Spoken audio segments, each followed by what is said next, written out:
8 horas de jejum, não é? E aí você vai de manhã, pessoas têm diabetes e não.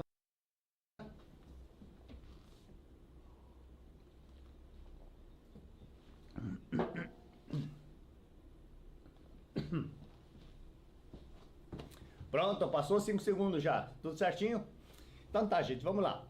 Olha só, no mundo nós temos aproximadamente 387 milhões de diabéticos. Isso no mundo, tá?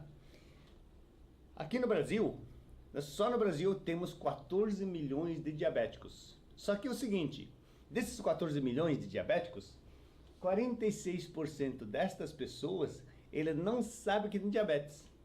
De repente nunca fez exames, de repente ele tem algum sintoma, mas não sabe que é diabetes, né? Então, quer dizer, uma boa parte das pessoas tem diabetes e não sabe que tem. Agora, 62% de todos os brasileiros tem pelo menos algum sintoma, né? Algum indicador que está levando, opa, se continuar assim, vai chegar a diabetes, tá? Então todos nós temos que tomar muito cuidado com esse problema, tá bom? Bom, aqui voltando ao gráfico que nós mostramos, tem gente que só avalia a glicemia, o açúcar no sangue, não é verdade? Aí você tem que ficar de jejum à noite, pelo menos 8 horas de jejum, não é? E aí você vai de manhã no laboratório, tira o teu sangue e aí vai sair o resultado. Aí se tiver de 70 a 89, é considerado normal, certo? 100 a 125, pré-diabetes. Acima de 125, já é diabético, não é isso? Mas aí também tem alguns detalhes. Se você tem que ficar 8 horas em jejum, significa que se você vai fazer o exame, por exemplo, 8 horas da manhã, você deixou de comer à meia-noite, certo? Quem que vai ficar comendo à meia-noite? Geralmente você vai jantar tipo umas 8 horas, né? 8, 9 horas da noite. E aí você vai tirar o sangue 7 da manhã. O que aconteceu? Você não ficou 8 horas em jejum. Você ficou 9, 10, 11 horas em jejum. Então talvez dê lá 95. Aí, opa, beleza, tô saudável, não tenho diabetes. Mas imagine, se você ficou 11 horas de jejum, quem está no 90 já é pré-diabético, com certeza. Tá bom? Então, olha só, o que é pré-diabetes? É quando os níveis de glicose ainda, né, não estão tão elevados que possa falar que está diabetes. Não atingiu o nível da diabetes tipo 2. Mas é um alerta, né, do corpo para mudar antes que venha para se tornar um diabético. Tá? E se você está aqui, é muito mais fácil de resolver. Porque quando está aqui, é muito mais complicado, hein? Então aquilo que a gente sempre fala para vocês, ó. Todo problema, quando é atacado no início do problema, é muito mais fácil de resolver. Não é verdade?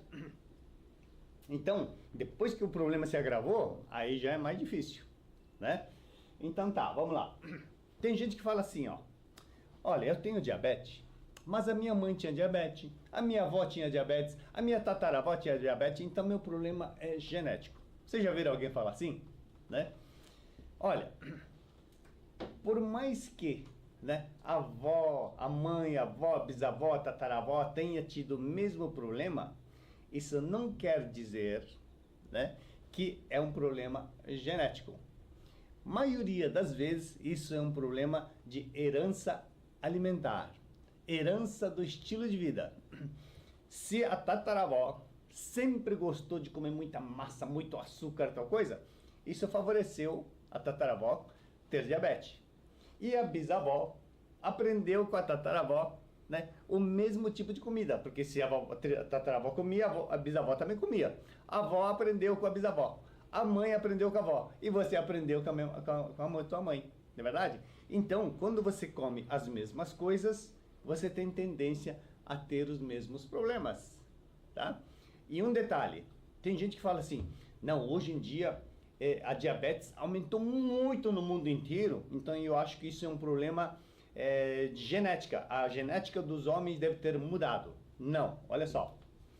O genoma humano não sofreu modificações detectáveis nos últimos 20 mil anos. Ou seja, a nossa genética não mudou. E por que está aumentando tanto, né, gente diabéticos? E não só diabetes, tá? Olha só. Nos últimos 100 anos, houve um aumento explosivo de inúmeras doenças degenerativas. Então, é diabetes, é pressão alta, né? É problema cardíaco, AVC, câncer e tudo mais, né? Então, qual é a causa de todas essas doenças crônicas? É genética? Não, porque a nossa genética não mudou. O que mudou foi a epigenética. O que é epigenética? Essa mudança do estilo de vida, essa herança alimentar é epigenética, né? Então, a epigenética é o seu estilo de vida. E a epigenética fica acima da genética, sabia disso? Porque epi quer dizer, epi é acima, né? Então, nós temos a derme e epiderme. A epiderme fica acima da derme, não fica? Pois é, epi quer dizer acima. Então, epigenética quer dizer estar acima da sua genética. Então, como nós não tivemos nenhuma alteração na nossa genética nos últimos 20 mil anos, a questão é epigenética. É o estilo de vida. O que você está fazendo, o que você está comendo, o que você está bebendo, como você está descansando, como você está gerenciando seu estresse e tudo mais. Tá? Então, é herança alimentar. Né? Então, aí passou do tataravó, bisavó, avó, mãe, né? Só que, de repente, o filho, né? Ele se casa com, de repente, vamos por uma família tradicional italiana que gosta de muita massa e carboidrato, vamos por tem uma herança de diabetes. Aí o filho, de repente, casa com uma japonesa. Aí a alimentação muda completamente. Daí ele começa a adotar uma comida mais japonesa. Aí provavelmente ele não vai ter o mesmo problema que a família dele tinha. Aí ele vai começar a ter o quê? Problema que a família da japonesa tem agora. Daí o que vai ter? De repente o olho mais fechado, perna mais curta, sei lá, algum problema assim, né? Não é problema, né, gente? Brincando. Tá bom? Então, não é epigenética. Não é genética, é epigenética. E tem outro detalhe, não só em relação a diabetes, tá? Mesmo que você tenha algum polimorfismo genético, né? Vamos supor que você tenha o mesmo problema genético que a tua mãe teve, que a tua bisavó teve, né? Que leva, por exemplo, a câncer de mama, né? Então, dependendo do defeito genético que tem, então pode levar a câncer de mama. Só que, vamos supor que você tenha esse defeito genético. Só que esse defeito, ou chamado polimorfismo, ele só vai se manifestar se a sua epigenética deixar, tá? Porque a doença ou o polimorfismo genético é igual à lâmpada, mas se essa lâmpada vai acender ou não, né? Se você vai mexer no interruptor ou não. E quem que mexe no interruptor? É a epigenética. Então, mesmo que você tenha um defeito genético, dependendo do seu estilo de vida, ele pode nunca se manifestar, tá bom? Mas voltando aqui ao nosso tema, que é pré-diabetes, tá bom? Aqui está o órgão principal relacionado a diabetes.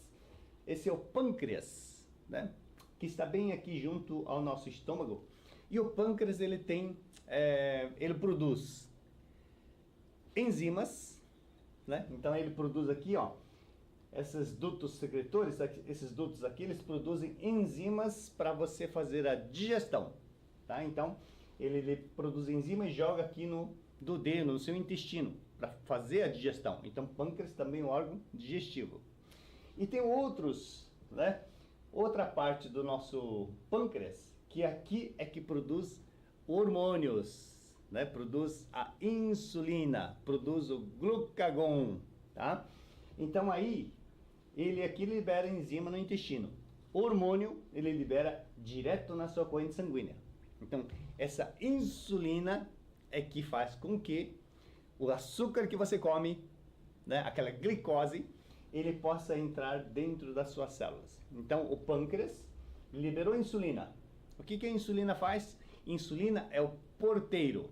O que a insulina faz? Ele chega na célula e abre as portas da célula para que o açúcar que você comeu, ele possa entrar dentro da célula.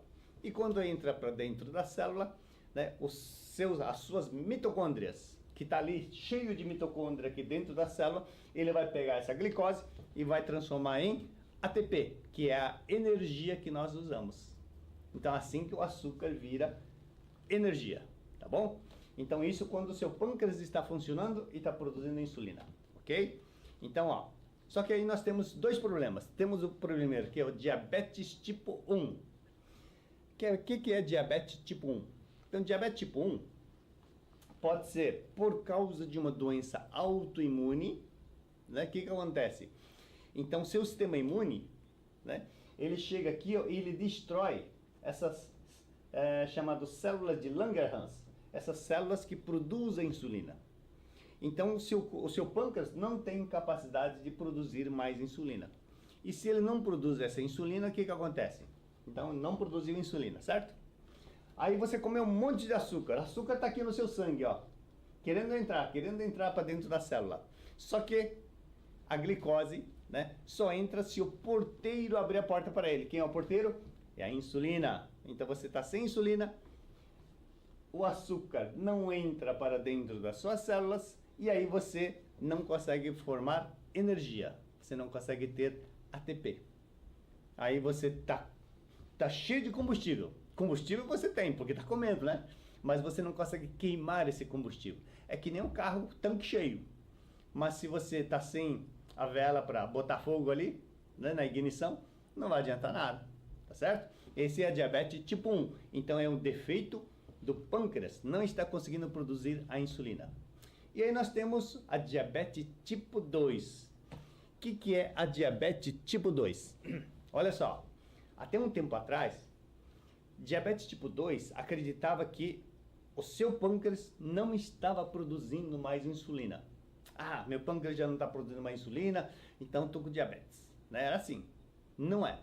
Diabetes tipo 2 é quando o seu pâncreas ainda está produzindo a insulina, só que essa insulina não está conseguindo fazer a sua função. Ele está tendo uma resistência. Né? O seu corpo está com uma resistência à insulina. O que é isso? Então o seu pâncreas, né, está produzindo insulina. Então é o porteiro, né? O porteiro, quando chega para abrir as portas da célula para o açúcar entrar, a insulina não consegue abrir. A porta está trancada. Entendeu? Então você tem insulina, mas a glicose e o açúcar não entra para dentro da sua célula. E aí o que acontece? Você também não tem energia. Então aí o que acontece? Como você não gasta essa glicose, não consegue transformar em energia, aí você vai medir o sangue, aí vai enchendo de açúcar no sangue. É aí que a gente chama de diabetes. Entendeu? Então nós temos o quê? Nesse caso, nós temos a resistência à insulina. E essa resistência à insulina, então, por que a gente tem essa resistência à insulina? Né? Tem diversos fatores, tá? Então pode ser, por exemplo, pode ser um problema genético também, mas pode ser a sua obesidade, né? Por isso que existe um termo chamado diabesidade. O que é diabesidade? É diabetes com obesidade. Por que tem esse termo diabesidade? Porque todo diabético é obeso. E todo obeso vai ter diabetes. É por isso que chama-se diabesidade. O sedentarismo também leva à resistência insulínica, né? E quem consome açúcar demais, tá? Aí sabe o que acontece? Quando você come açúcar demais, aí a célula está recebendo açúcar, só que a célula já não está aguentando mais de produzir energia. Aí está fadigado, aí fica cansado. Né? Então, para de botar combustível aqui, para de botar açúcar aqui dentro da célula, manda só um pouquinho, entendeu? Então, está fadigado, então tem essa resistência à insulina. Lógico que, como o açúcar, né, no sangue está alto, o pâncreas, ele continua produzindo. Opa, tem muito açúcar, produz insulina. Chega uma hora que o pâncreas também entra fadigado. E aí ele para de produzir insulina também. Então a resistência à insulina, ele leva também à incapacidade do pâncreas de liberar insulina. Tá bom? Bom, aí tem o seguinte, ó. O que nós temos que analisar? As pessoas analisam somente a glicemia, como eu falei, né? Então você vai lá, tira o sangue. 70 a 99 é considerado normal. De 100 a 125, pré-diabético. Acima de 126, diabético. Né? Só que só isso não é suficiente para você analisar se realmente está diabético, se está pré-diabético, se está bom ou não, tá? Então, o que você tem que analisar? Bom, primeiro, o ideal é que a sua glicose esteja entre 70 a 83. Porque você concorda que uma pessoa que está no 99 e outra que está no 100, você acha que tem alguma diferença? E que dá para falar que esse cara é normal e esse está com pré-diabetes? Não dá, né, gente? Não é? Então, o ideal é que esteja com abaixo de 85, vá? 70 a 85. Esse, digamos que é saudável. Agora, só isso não é suficiente, tá? Então, nós temos que prevenir, né? Então, nós temos que estar analisando os sintomas da pré-diabetes. O que é sintomas da pré-diabetes? Tá? Então, vamos lá.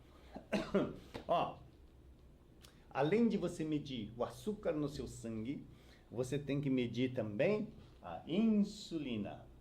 Tá? Isso é muito importante, hein? Porque quando você fizer o exame e aparecer o resultado, vai aparecer assim, referência. Tem que estar entre mínimo 3 e máximo 25. Gente, se tiver 25 a tua insulina, independente de como estiver a glicemia, você é diabético. O ideal é que a sua insulina esteja abaixo de 5. Abaixo de 5. Tá?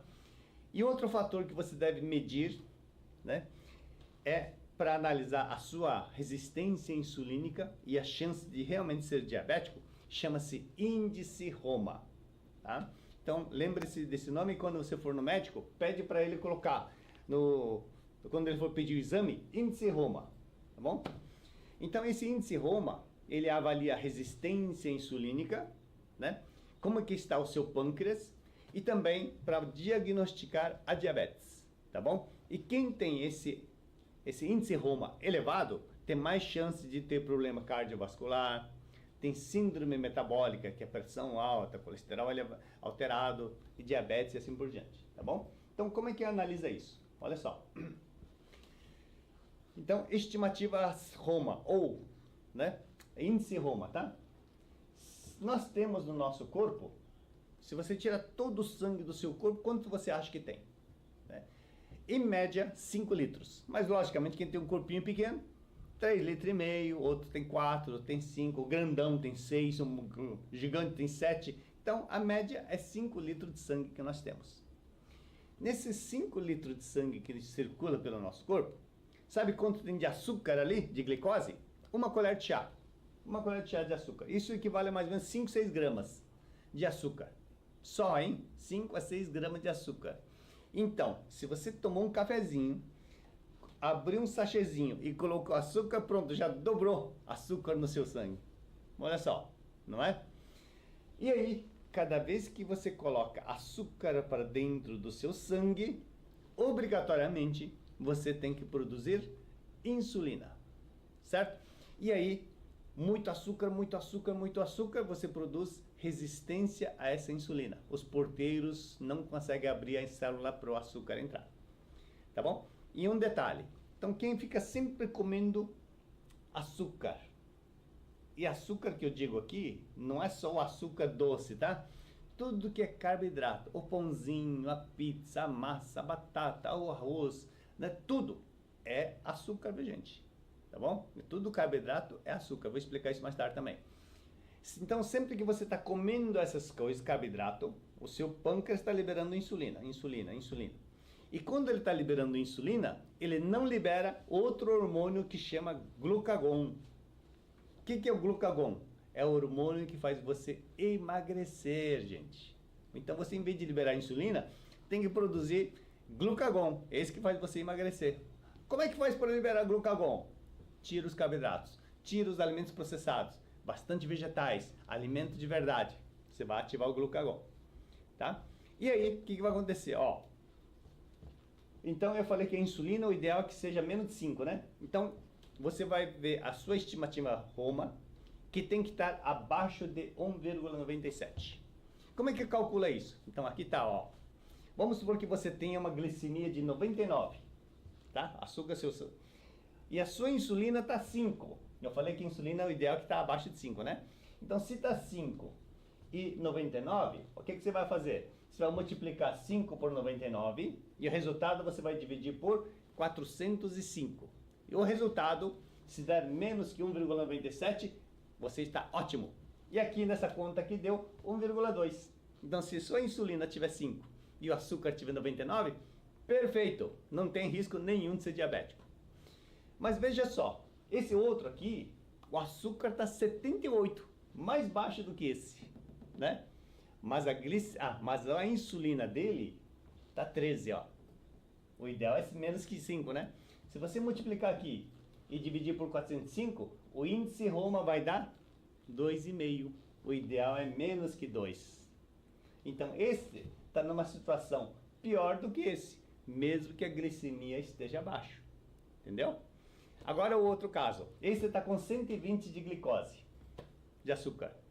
E a insulina, 23. Multiplica esses dois, divide por 405, vai dar 6,8. Esse está condenado. Diabético já bem grave, né? Então, esse índice aqui é muito importante para você pedir para que o seu médico também peça para o laboratório analisar, tá bom? E outro ponto que você deve analisar, o que é? É a hemoglobina glicada. O que é hemoglobina glicada? Você sabe que no nosso corpo tem o sangue, e no sangue está circulando a hemoglobina, é a parte vermelha do nosso sangue, por isso que o nosso sangue é vermelho, tá? E a hemoglobina, ela é proteína, né, que carrega oxigênio para todas as células do nosso corpo, tá bom? Então, olha só, aqui está a hemoglobina, certo? Essa hemoglobina aqui, ele carrega oxigênio e também carrega açúcar e leva para todas as partes do nosso corpo, ok? Então, esse é o normal. Mas quando você tem muito açúcar no seu sangue, o que vai acontecer? Olha só, imagine você pegando um pedaço de carne, coloca numa panela, coloca 1 quilo de açúcar ali e bota no fogo, acende o fogão. O que acontece com o açúcar quando você esquenta o açúcar? Ela vira caramelo, né? Então, esse açúcar, ele vai caramelizar aquela carne, não é isso? Quando você tem muito açúcar no seu sangue, o que vai acontecer? O nosso corpo é quente. Então, esse açúcar vai caramelizar a sua hemoglobina. E quando sua hemoglobina fica caramelizada, que é a hemoglobina glicada, ele não consegue fazer a sua função de transportar o oxigênio, tá? E aí ele fica inoperante, então ele não faz sua função. Aí o que vai acontecer? Se você está com essa diabetes, né, está com a hemoglobina glicada alta, o que vai acontecer? Você começa a ter problema na sua visão, catarata, tá? É a glicação do cristalino, então está cristalizando, caramelizando o teu cristalino. Quando você machuca o teu pezinho, quando você machuca lá a ponta do teu dedo lá, o que acontece? Sempre que a gente tem alguma ferida, todo o sangue tem que levar oxigênio para o sítio da infecção, né? Então tem que levar um monte de oxigênio para lá, certo? Só que o sangue que vem aqui trazer oxigênio, tá tudo glicado. E hemoglobina glicada não carrega oxigênio. Então ele vem aqui, mas não adiantou nada. E aí, aquela ferida que está sangrando, que está machucada, infeccionou, né? E aí você não consegue cicatrizar, por isso que o diabético tem dificuldade para cicatrizar por causa disso, por causa da hemoglobina glicada. Então muita gente começa a ter problema, começa a gangrenar. Aí você tem que amputar o dedo, tem que cortar o pé, tem gente que corta a perna. Não é verdade? Já viu pessoa assim? Quem está com a hemoglobina glicada, né? Está com diabetes, o rim fica estourado, porque o rim tem que trabalhar demais para tentar limpar o sangue. Aí pronto, você fica sem os seus rins. Aí tem que fazer hemodiálise, né? Então vai ter insuficiência hepática, não vai poder comer proteína, não vai poder comer carne, não é verdade? Aí você começa a ficar sarcopênico. Aí o que você tem que fazer? Você tem que tomar o aminoflora. Tá lembrado, gente? Aquela mix de aminoácido perfeito que você não vai sobrecarregar o teu rim. Isso você pode, tá bom? Além disso, se a sua hemoglobina glicada, né, estiver alta, ela leva a diabetes tipo 3. O que é diabetes tipo 3? É o Alzheimer. O Alzheimer é chamado também de diabetes tipo 3, tá bom? Então, se a hemoglobina glicada estiver elevada, você fica com a visão embaçada, né? Caramelizou o teu cristalino. Difícil cicatrização, porque não vem oxigênio suficiente para cicatrizar. Você vai estar com sede excessiva. Está sempre com sede. Já reparou que o diabético está sempre com sede? Por quê? Porque o seu corpo está tentando, né, limpar o teu sangue, diluindo, para tentar diminuir a concentração do açúcar e botar para fora. E quando bota para fora, você sente sede, tá? E também, por isso, é que você está sempre com vontade de fazer xixi, né? Então, urina com mais frequência. São alguns sintomas de que está caminhando para diabetes. E também, obesidade é um sintoma para a diabetes também, certo? E você vai estar sempre com fome. Mas por que está com fome? Porque olha só, você come, mas o açúcar, né? O açúcar não está conseguindo entrar dentro das suas células, você não tem energia. E quando você não tem energia, o seu corpo fala, ó, tem que comer, e assim por diante. E como as suas mitocôndrias a sua célula não está recebendo açúcar e não está conseguindo transformar em energia, o que vai acontecer? Cansaço. Então são alguns dos sintomas que você tem, né, quando está a caminho da diabetes. Então, como é que você vai reverter, né, enquanto está nesta fase da pré-diabetes? Porque depois que chegou, já tem todos esses problemas que eu falei, tá? Bom, primeiro, você tem que exercitar, tá? Tem que se mexer bastante. Nem que seja caminhada, brincando, dançando, né? Subindo a escada, trabalhando em casa, o que for, né? Ah, eu não tenho tempo de ir para academia. Não tem problema, né? Caminha na sua casa lá, suba as escadas, lá brinca com o cachorro. Tudo isso vai ajudar bastante. O que não pode é ficar parado. Tá legal? Segundo, gerenciamento do estresse. O estresse é um dos grandes vilões que leva à resistência à insulina. Tá bom? Então, não é fácil, né? Mas tem que procurar gerenciar o estresse. Procura relaxar de vez em quando, fazer uma respiração profunda, não é? E, New Power. Você tem que usar um adaptógeno. Né? Adaptógenos são substâncias que faz você resistir ao estresse. Então não vai produzir muito radical livre, não vai alterar seu ciclo circadiano, teu cortisol vai estar sempre equilibrado. Então procura gerenciar o teu estresse, tá bom? Terceiro, e se você conseguir gerenciar o estresse, você vai ter o repouso adequado, o sono reparador. E lembre-se, procure dormir, né, mais ou menos sempre no mesmo horário e procure dormir cedo e acordar cedo. Legal, gente? Né? Lá pelas 9 horas da noite, se você estiver dormindo, 9, 10 horas, é o maior pico de melatonina, hormônio do sono reparador. Tá legal? Se você costuma dormir meia-noite, 1 hora, 2 da manhã, o pico da melatonina você já perdeu. Ah, mas eu durmo até as 9 da manhã. Não adianta, porque o ciclo circadiano, ele respeita o horário da natureza, não tem jeito. Tá bom? Então procura ter um repouso adequado, ok? Sono reparador. E depois tem que fazer o detox insulínico. O que é um detox insulínico? Você tem que fazer com que o teu corpo, né, produza menos insulina. Tem que dar uma folga para o teu pâncreas, porque o teu pâncreas está fadigado, está cansado. De tanto açúcar que você botou lá para dentro do seu corpo, o seu pâncreas não estava aguentando mais produzir insulina. Né? E quando eu digo açúcar, não é só esse açúcar doce de mesa que você está usando. Tudo isso aqui é açúcar, gente. Tudo isso aqui vira açúcar. Mandioca vira açúcar, farinha vira açúcar, sementes, batata, arroz, tudo vira açúcar. Olha só, quando você consome arroz, mandioca, tapioca, né? Essas coisas, farinha, tá? Ele está em forma de amido. Amido, o que é? Né? Então tem maltose, né? Ele é glicose mais glicose. Quando tem glicose mais glicose, a gente chama de maltose, tá bom? Então vem do arroz, da farinha e tudo mais. Quando você consome o leite ou laticínios, tem um açúcar chamado lactose. O que é lactose? Lactose é glicose mais galactose. Você vê que tudo tem glicose, né? E quando você consome esse açúcar branco, açúcar de mesa que a maioria usa para adoçar, né, fazer bolo e tudo mais, o que tem lá? Ele tem glicose mais frutose. Esse frutose aqui também é um problema, hein, gente? Né? Tá bom? Então esse açúcar de mesa é tudo glicose, ó. Tudo glicose. Então todo carboidrato é glicose. Então o que você tem que fazer? Você tem que reduzir o consumo de carboidrato. Dá um descanso para o pâncreas. Deixa ele descansar um pouco, deixa ele produzir o glucagon que vai você emagrecer, né? Tá bom? Então queimar aquela gordura que está acumulando assim.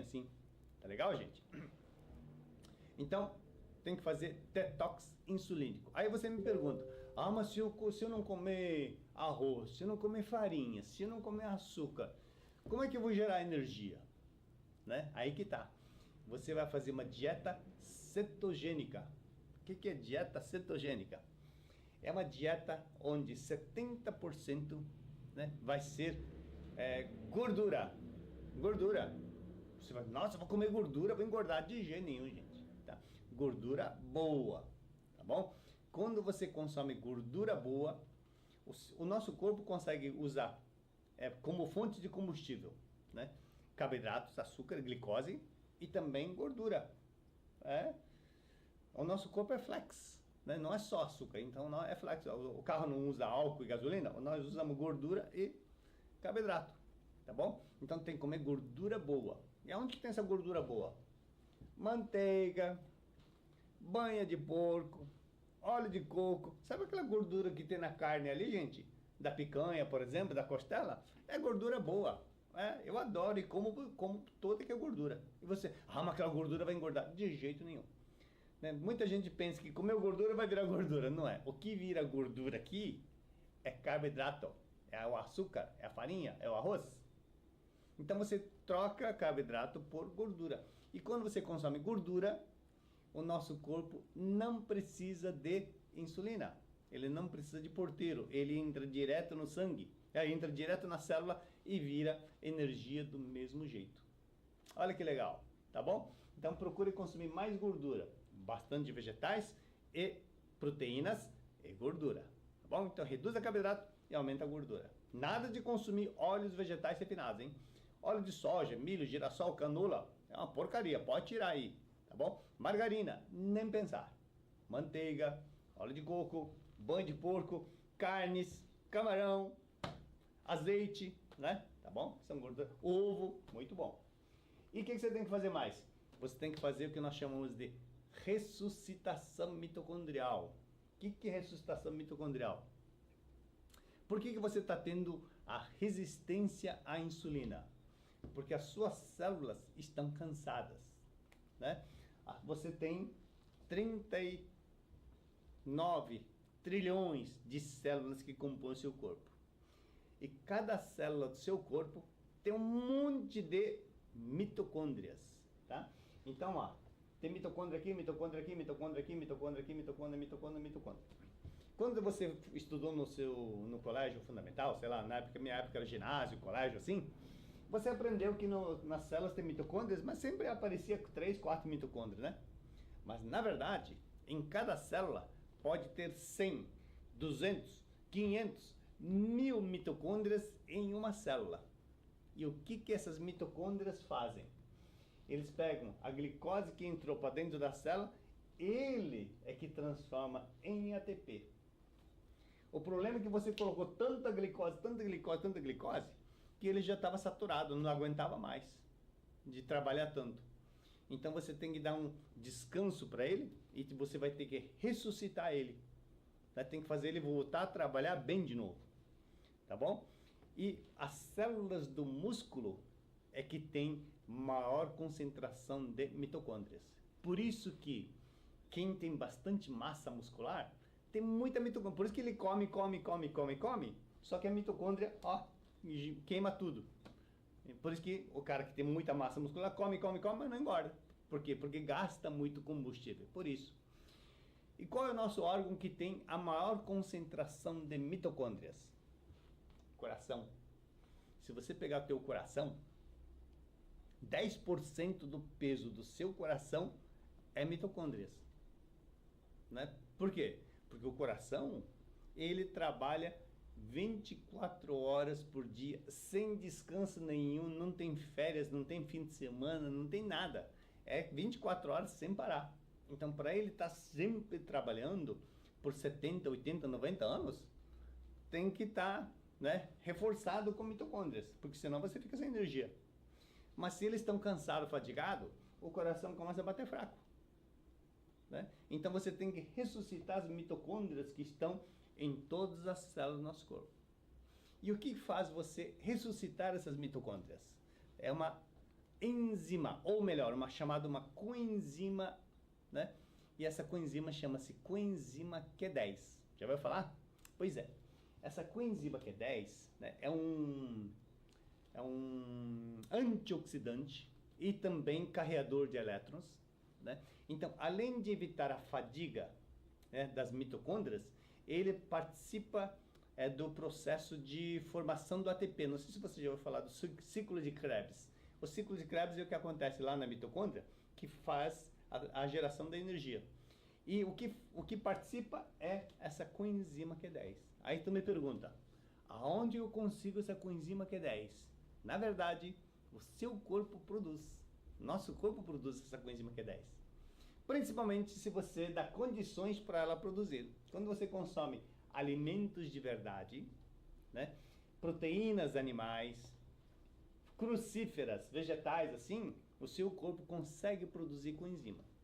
Só que quem já está com uma certa idade, passou dos 40, assim, ou teve problema de saúde, obviamente que não está conseguindo mais produzir essa coenzima Q10. E se a pessoa, por acaso, está tomando remédio para baixar o colesterol, danou-se tudo. Porque remédio para baixar o colesterol, gente, sabe o que acontece? Não deixa o seu corpo produzir essa coenzima Q10.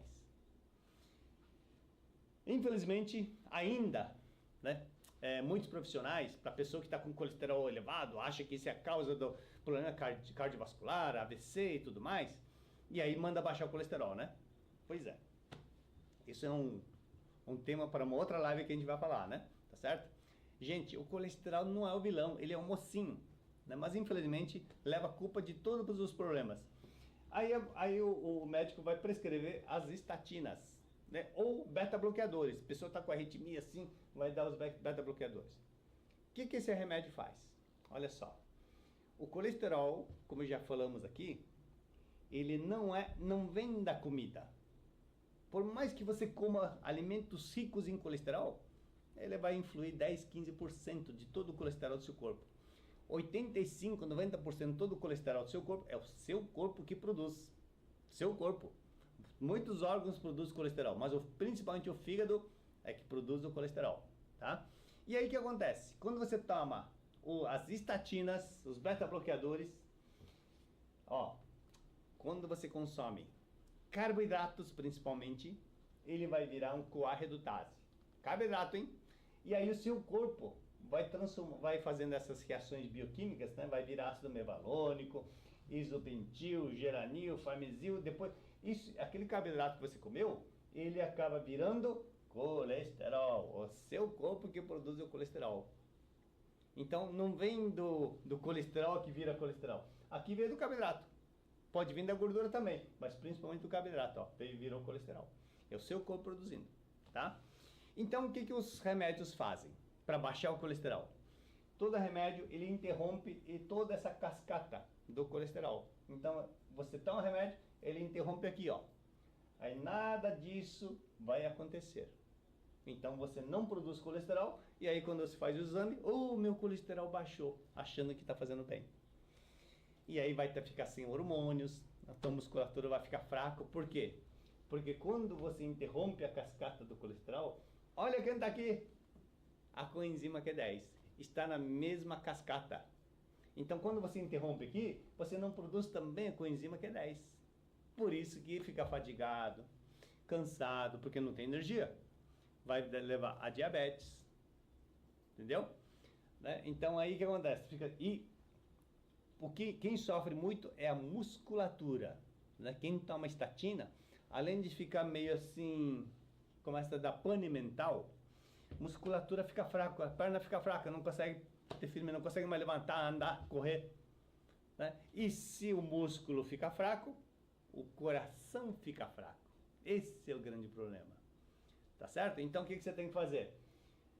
Bom, se você está tomando estatina, conversa direito com o teu médico lá, né? Pede para ele explicar para que está tomando estatina, se estatina realmente vai, né, vai fazer bem, se não vai fazer mal, certo? Eu trocaria de médico, em base, enfim. Ó, e aí, você tem que dar um jeito de suplementar com enzima Q10, já que o seu corpo não está produzindo, ou está produzindo pouco, então você vai ter que suplementar, não tem jeito, porque o seu corpo não está produzindo. Por isso que existem suplementos de coenzima Q10, tá bom? E passou dos 40, 45 anos, já tem que tomar, não tem jeito, tá? Olha só, qual suplemento que eu recomendo para vocês tomarem? Esse aqui, Mega Q10, né? É o ressuscitador mitocondrial. Gente, olha, toda a energia que a gente tem não é do cafezinho que você tomou, não, né? Cafeína, sabe aquelas energéticas que você toma? Aquilo não é para gerar energia, aquilo é para estimular o seu corpo a produzir energia. Mas o que realmente produz chama-se mitocôndrias. Então você tem que ressuscitar essas mitocôndrias, tá? Então o que faz é a coenzima Q10. Se você tomar esse Mega Q10 aqui, ó, são essas cápsulas que eu tomo 2 por dia, ó.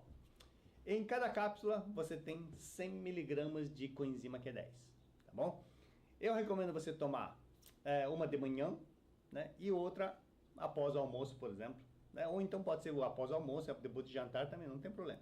Eu recomendo que você tome 2. Quem ainda está bem assim, toma 1, né? Mas quem já está meio passou do, eu já tenho mais de 60, né, gente? Aí eu tomo 2 por dia, tá? Então você vai conseguir com certeza, né, manter suas mitocôndrias produzindo muita energia. Aliás, te contar uma fofoquinha para vocês. Antes de ir para o jogo do torneio ontem, que era uma final lá do torneio, eu tomei 2 desse, tomei o Adaptógeno New Power e fui lá. Ganhei, gente. Fui campeão, hein? Ah, esse aqui tem uma responsabilidade também, tem uma, né? Graças a Mega Q10 também, tá certo? Lógico que tem que treinar bastante, né? Mas é isso. O que dá energia é isso aqui, tá legal? Então, qual é a vantagem do Mega Q10 em relação com a coenzima Q10 que tem no mercado? Ó, a coenzima Q10, ele é lipossolúvel, tá bom? Então, se você tomar suplemento só de coenzima Q10, na verdade, para ela ser absorvida, a absorção dela é baixa, tá? Por isso que o Mega Q10, ela vem junto com a vitamina K e a vitamina E. Por que vitamina K e vitamina E? Não com o objetivo de suplementar, mas esses vitamina K, vitamina E, coenzima Q10, eles são primos. Todos eles são da mesma família dos cromanóides que nós falamos. E quando eles estão juntos, você triplica a absorção. E o ideal é que ela esteja em cápsulas gelatinosas. O que são cápsulas gelatinosas? Cápsulas mole e tem o veículo, né? Então, que veículo que está aqui? É o TCM. TCM é triglicérides de cadeia média. É uma gordura muito boa que tá. Então, por isso que já está pronto para levar para o seu sangue. Entendeu? Então, diferente quando você consome só ela sozinha, a absorção é muito fraca. Tá? Então, você toma essa coenzima Q10, ela vem em frascos assim, ó. Tá bom? Eu recomendo 2 cápsulas por dia. Beleza? Né? Então, quem está com bradicardia, coração fraco, sem energia, Mega Q10. Tá legal, gente? Então é isso que você tem que fazer para evitar que a sua pré-diabetes se torne diabetes. Tá legal? Mais informações, né? Entre lá no nosso site ali para ter mais informações sobre tudo, sobre saúde e tudo mais. Tá bom?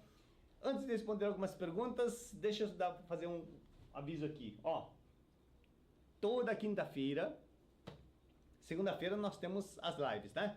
Certo? E toda quinta-feira nós postamos os vídeos, tá? Então, segunda-feira passada nós falamos sobre artrite e artrose, né? Então, aí na quinta-feira nós já soltamos o vídeo falando de, né, o resumo da live que nós fizemos na segunda-feira, tá? Por isso que é importante você deixar inscrito. Aí, sempre que sai vídeo novo, você recebe a notificação. Opa, tem vídeo no canal da Nil, tá? Então, aqui que o Hideki falou sobre artrite mesmo, né? Artrose, o que que era mesmo? Então aí você vai ver no vídeo que nós postamos toda quinta-feira, tá bom? E nessa quinta-feira agora, obviamente que nós vamos estar postando sobre essa pré-diabetes que eu falei hoje, tá legal? E segunda-feira que vem, nós vamos estar falando sobre um outro tema. Qual vai ser o tema da semana que vem? Vai ser sobre o coração, né? Como proteger o motor do corpo.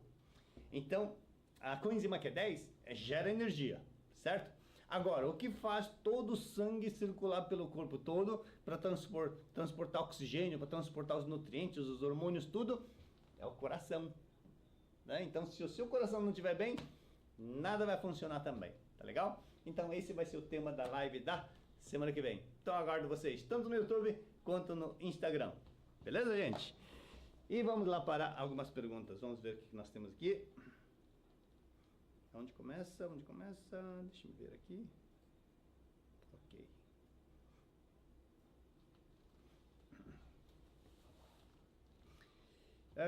Tomo ômega 3 plus 990 de EPA e 600 mg de DH, tá bom? Tá ótimo, né? Obviamente que dependendo da situação, né? Então vamos supor que a pessoa tenha problema de cognição, memória, raciocínio.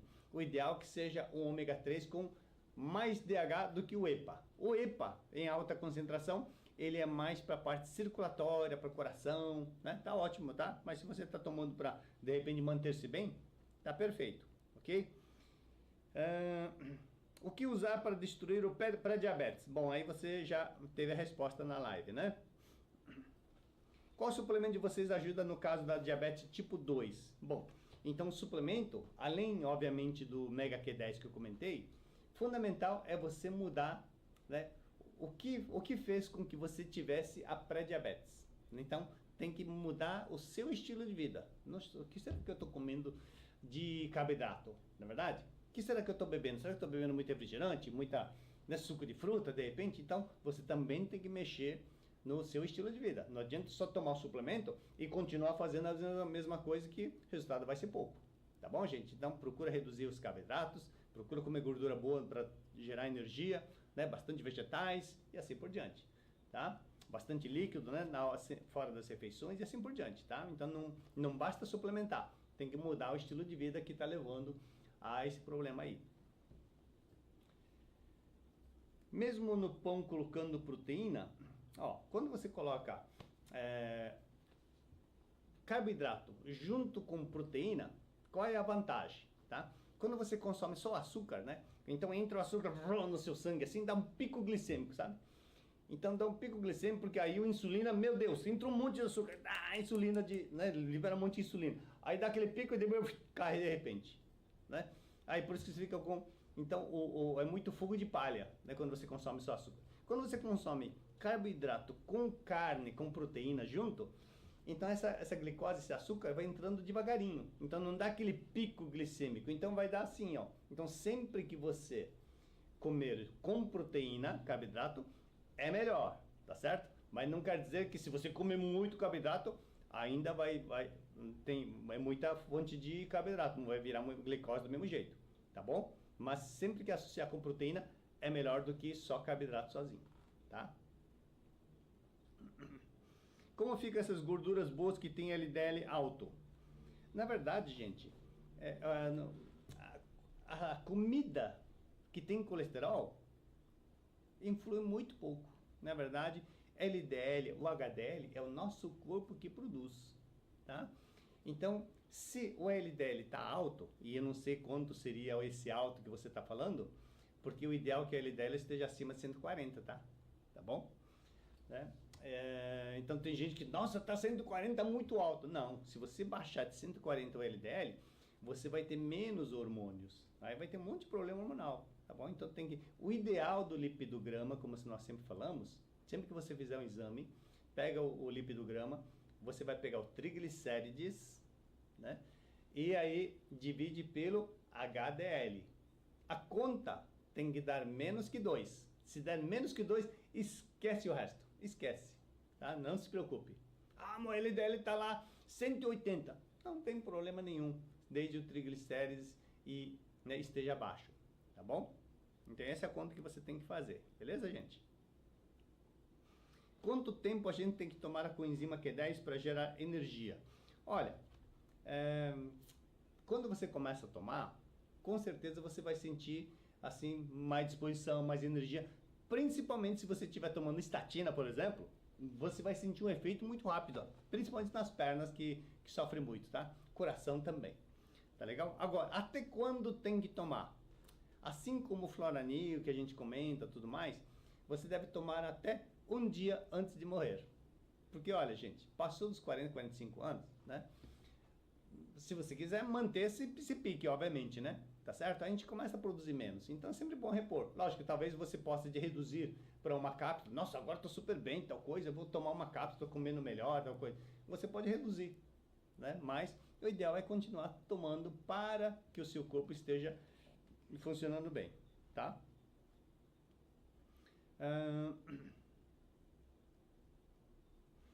Qual é o exame para ver o nível de coenzima Q10 no nosso corpo? Olha, na verdade são os sintomas que vai dizer.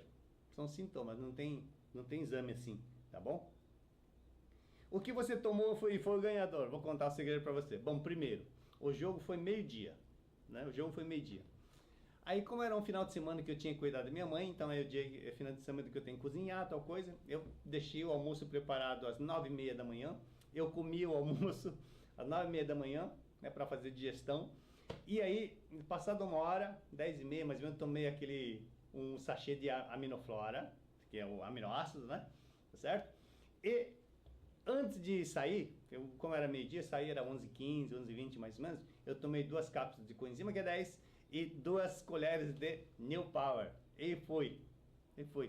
Na verdade, esse adversário meu, ele, na primeira partida do torneio, nas classificatórias, eu tinha perdido para ele.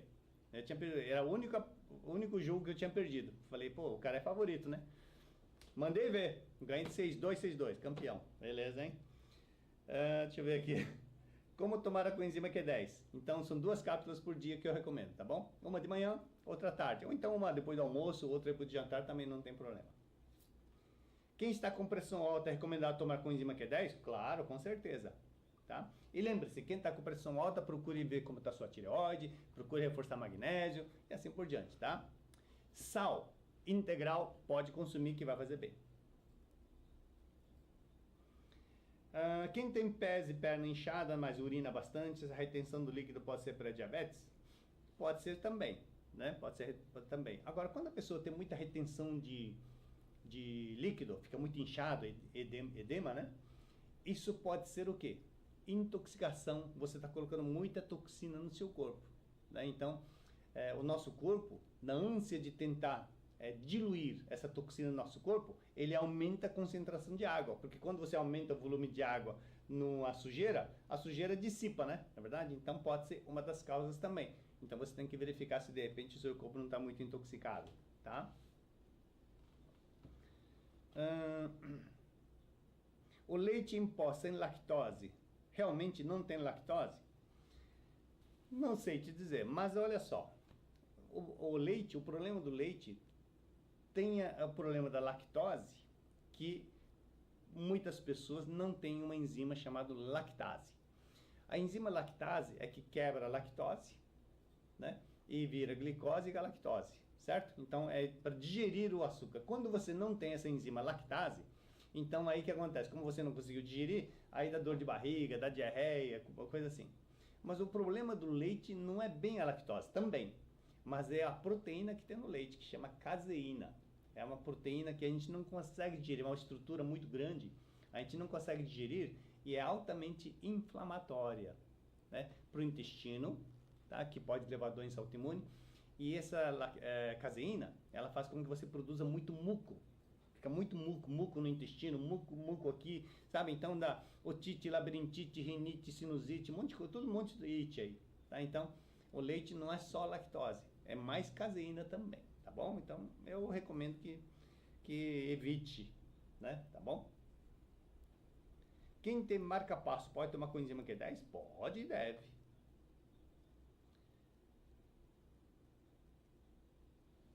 Qual é o suplemento que melhora a parte elétrica do nosso coração? Coenzima Q10.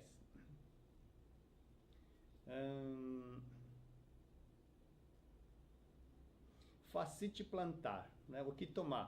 Olha, o que ajuda também nesse caso aqui, a coenzima Q10 ajuda, a cúrcuma ajuda, mas também o osteocárdio, tá? O osteocárdio, porque ela tem a vitamina K2, né? K2, magnésio, vai ser muito importante para problemas da fascite plantar, tá bom? E as bebidas, é ruim também? Bom, aí depende da bebida, né? Então, a bebida, água de preferência é a melhor que tem, né? Uma água boa, tá certo? Procura evitar frutose, suco de fruta. Refrigerante tem frutose. E esse frutose é horrível também, é um veneno que a natureza produziu, tá? Quando você come a fruta, é ótimo, mas quando você consome só o suco, aí tem muita frutose. Aí, refrigerantes, não aqueles refrigerantes zero calorias, todos são adocicados também com frutose. Aí dá ácido úrico, né? Dá esteatose no fígado. É horrível, tá bom? Procura reduzir. Ou eliminar, né? Tô tomando 6 cápsulas de ômega nil por dia, suficiente para controlar o colesterol? Tá ótimo, viu? Né? Para controlar o colesterol e inclusive para aumentar também, né? O ômega 3, ele ajuda você a aumentar o colesterol HDL também, ok? Muito bom.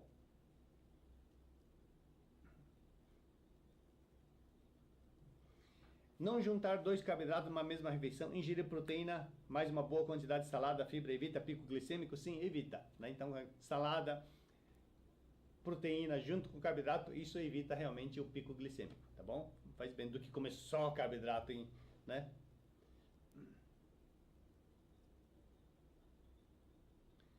Olha, tem muita pergunta aqui, mas já não, né?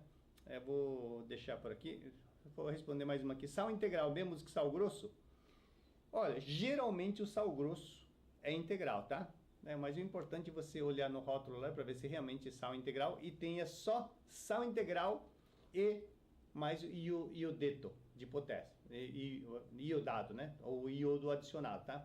Porque todo sal no Brasil, ele tem que ser adicionado com iodo, tá bom? Então ali está escrito iodado, né? Tem iodeto de potássio, alguma coisa assim, tá ótimo. Só pode ter esses 2 ingredientes. Se tiver mais coisa, aí já não é bom, tá legal?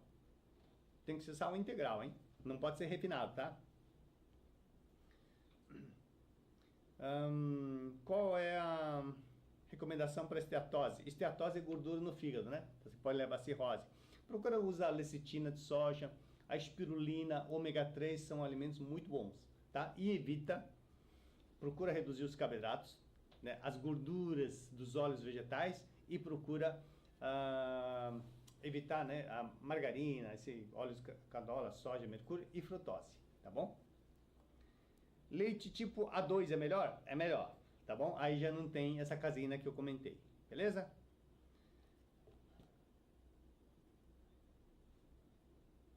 Última pergunta da Andrea. Cirurgia 12 anos atrás no coração e toma atorvastatina. Pois é, provavelmente ele tá fraco, né? As suas pernas estão definhando, perde musculatura, tem que tomar coenzima Q10 com certeza, tá bom? E aminoflora que vai ajudar bastante. Beleza, gente? No mais, agradeço pela participação de todos, pela companhia na noite de hoje e aguardo vocês então para a semana que vem, segunda-feira, falando sobre o seu coração, beleza? Obrigado, gente. Boa noite, bom descanso.